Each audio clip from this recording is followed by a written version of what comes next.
Bonjour tout le monde, c'est Joseph. Alors tout d'abord, avant de commencer la vidéo, je souhaite dire à tous les membres de mon groupe Facebook, merci à tous pour avoir rejoint le groupe. J'ai créé un groupe Facebook il y a moins de 2 mois, ça s'appelle eBay Dropshipping France Conseil Vidéo Tips.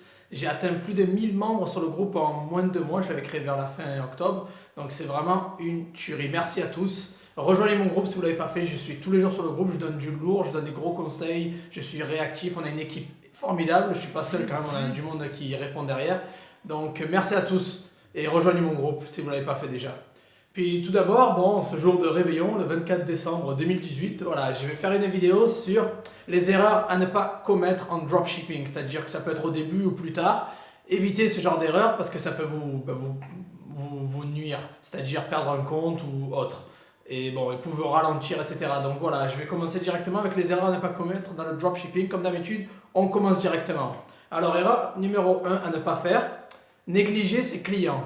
C'est-à-dire, voilà, il ne faut jamais négliger un client. Même si vous pensez que c'est un arnaqueur ou quoi, si vous avez un litige, objet non reçu, il faut fournir le numéro de suivi sur PayPal ou sur eBay. Si vous ne pouvez pas sur eBay et que vous perdez un litige, contactez le service client eBay avec ce numéro de suivi.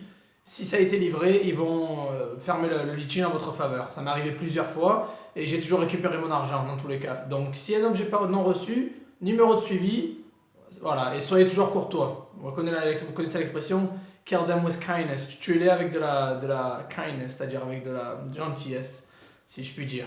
Donc c'est important de toujours être courtois, même si quelqu'un manque de respect ou parle mal, ne tombez pas à leur niveau, évitez les conflits, focalisez-vous sur le positif. Donc jamais négliger ses clients. Si vous avez une demande de retour, vous la transférez directement, vous ouvrez un litige vous-même avec votre fournisseur, que ça peut être eBay, sur eBay ou sur Amazon. Mais voilà, le fournisseur doit vous donner un bordereau de livraison pour le retour, ou donc vous pouvez le payer via MyHermes ou un truc à 3 euros pour retourner l'objet. Voilà, c'est pas grave, même si vous devez le récupérer chez vous au lieu de le faire renvoyer en Chine. Mais voilà, jamais négliger son client, toujours être courtois, répondre. Moi je réponds, je travaille tous les jours, même Noël, jour de l'an, je m'en fous. Mais voilà, répondre sous 24 heures en général. Être toujours présent, courtois et jamais, voilà, toujours aller dans le sens du client, toujours être positif. Ça, c'est la question numéro 1 pour éviter vraiment les négatives et des problèmes. Donc, toujours être courtois avec le client, ne jamais négliger le client. Et la première chose, vous voulez avoir un business qui dure, où les clients reviennent, ça veut dire qu'il faut leur fournir un service client exceptionnel. Donc voilà, ça c'est le premier truc, la première erreur à ne pas faire, ne pas négliger ses clients. Deuxième erreur à ne pas faire, être gourmand. Ça veut dire au début, bon, je vois beaucoup de gens qui me font oh, je fais une marge de 2-3 euros. Bah, vous croyez que j'ai commencé comment? Moi, au début, en 2016, je faisais 1,50€, 2 euros de marge par objet. J'en vendais peut-être 10-15 et je me faisais rien du tout, quoi. Mais c'est pas grave. Le but, c'est d'avoir de l'expérience, de commencer à vendre et de monter un compte. Et plus vous vendez, plus votre compte va monter dans les résultats de recherche. Et vous allez avoir de l'expérience et après, vous pouvez augmenter les prix. Commencez pas avec des prix très haut directement, ça va refroidir les clients, ils vont pas vouloir acheter. Donc je vous dis, jouez avec les prix bas, évitez les prix farfelus de Fada et voilà, au début, allez-y mollo. Même si le profit est bas, il vaut mieux bas que rien. Donc voilà, c'est pour avoir de l'expérience et pour comprendre un peu comment les choses marchent.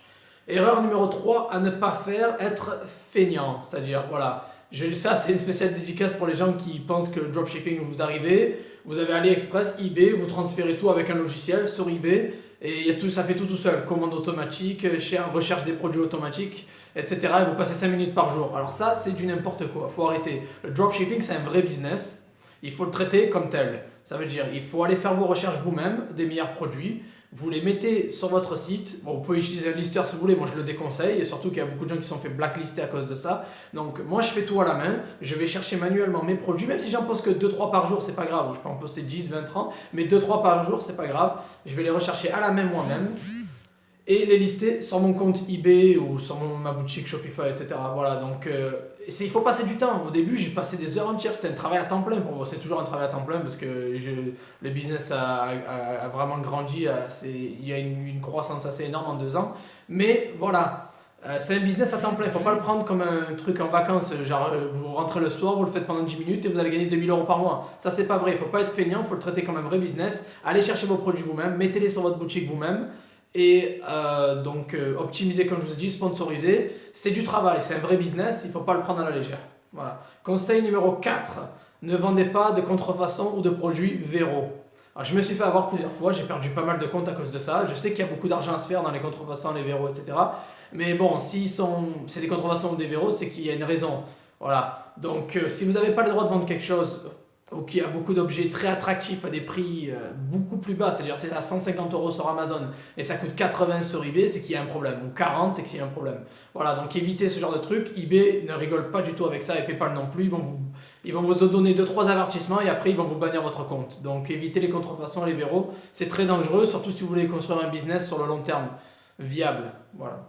Conseil numéro, je crois que c'est 5. Travailler sur plusieurs plateformes. Alors je déconseille au début, attention, au début, de travailler sur plusieurs plateformes. Pourquoi? Parce que quand on n'a pas vraiment d'expérience, il vaut mieux se focaliser sur une plateforme, donner tout ce qu'on a dessus, comprendre comment ça marche, les résultats de recherche, l'algorithme, savoir ce qui vend, ce qui ne se vend pas et gérer un peu tout. Le début, ça peut être un peu beaucoup pour certaines personnes, mais pour moi d'ailleurs aussi ça m'est arrivé. Le début, ça peut être un peu, on dit overwhelming en anglais, bon bref, ça peut être on peut être très vite dépassé par les événements. Donc c'est super important d'y aller mollo et de se focaliser que sur eBay. Après, si vous faites des ventes et vous êtes bien, vous pouvez aller sur Amazon, vous pouvez ouvrir votre propre site, pas de problème.